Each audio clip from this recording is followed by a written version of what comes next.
We had a guy. Oh man, this is so cool. There was a guy there last Sunday, man. I was working in the parking lot. They had to call me in. This dude was on. He was on something, man, like PCP or something. He was out of his mind. He took his shirt off. He's a little short, stocky black guy. South Dallas, man. He was just pacing. You know, he was pacing like black, but he had this very, very aggressive mentality because he was out of his mind. You can tell he was out of his mind. He was out of it, man. He was either drug induced or was a combination of drug induced, and he had some mental issues. But he was just, everybody in the crowd was just like getting away from him. They was like, oh God, they were all, you know, fearing him. And he was like, of course, especially if he's exploiting some foreign town. You know? Heck yeah. So he's on the dance floor. I didn't even know what the situation was because I walked in. I didn't see a fight going on, so I'm like, well, what is he calling me in there for? Then I finally went to the dance floor, and the guy had his shirt off, and when I saw him, it looked like he was almost doing like a little dance step, you know, like my little dance where I would do my little spin in the air. Looked like he was doing that, man, like, what's he doing? And then the door guy, he's a Spanish guy, he's into the paintball fighting and stuff. You know, he likes to fight, too. He's got good hands on him, too. And he was standing in front of him, you know, putting his hand back like that. I said, what's going on? I looked at him, and I realized, okay, oh, it's that guy right there. And the guy was like almost slipping. And then he came up, he was, you know, he was like, you know, everybody was like, you know, kind of like a bully. You know, and then he came up on me, he rolled up on me, you know, he was all up, like, you know, I just stuck my hand out. And I didn't even push him, I just put right there, and he barely made I touched his chest, he bounced off of me, and he just instantly just went on to somebody else, like he just totally ignored I was there, like, I'm gonna go pick on somebody else. And his friends ended up taking him outside.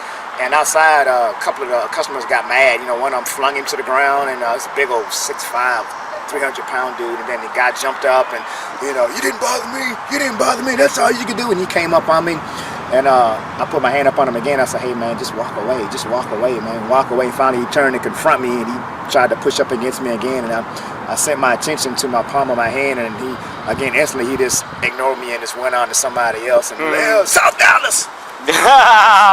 South Dallas! He's on his toes. He was so amped up. South Dallas. He never swung a punch. Never swung a punch the whole time, but he had such an aggressive mentality. Everybody was freaking out like, oh, he's going to hurt somebody. He's going to hurt somebody. I said, man, he didn't hit. He throw a punch, man. I said, customers were trying to whip his ass. I said, so, no, he ain't. I guess him screaming South Dallas is like Paul Anka singing, I'm just a lonely boy from South Dallas. He was using that as a so-called intimidation factor, but that's one thing I've learned about the guys in Bayou, man. Most of them come from 5th Ward and 3rd Ward. They come from the hood, you know, from A-Leaf. You know, they didn't see or had people, their friends get shot and killed, and then most of them growing up being homosexual in that type of environment, they've had to have some good hands and have a strong mentality, man. So I'm like, that dude, you know, he's lucky that he actually walked away without actually getting hurt or killed, you know, I say, because this is Houston, man. We done seen and done what you talking about and then some. So, you know, you don't scare nobody with that South Dallas shit. Basically, the bigger the mouth gets, that's all where it'll stay in. Right. Yeah. That's what I figured. As soon as you start saying South, you know, I'm like, man, if you announcing shit, you ain't shit. Get the fuck out of here, man. Yeah. The more their mouth runs, they're not going to do anything. That's what I said too. I said, you see, that's where your power comes from. And then they're still talking about that guy, man. I'm laughing. Like I said, he was nothing. I said, he never swung a punch at nobody, man.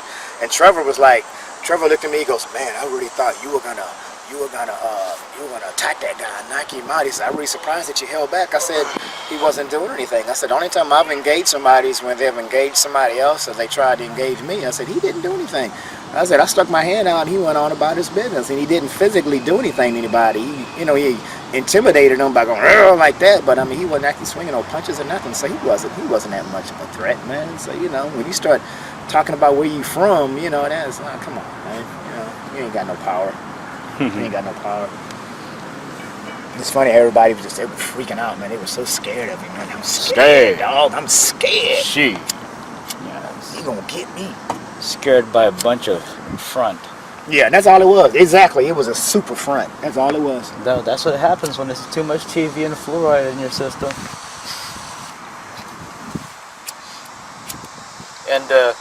And Lil Wayne's lyrics. Damn! That's a good one right there.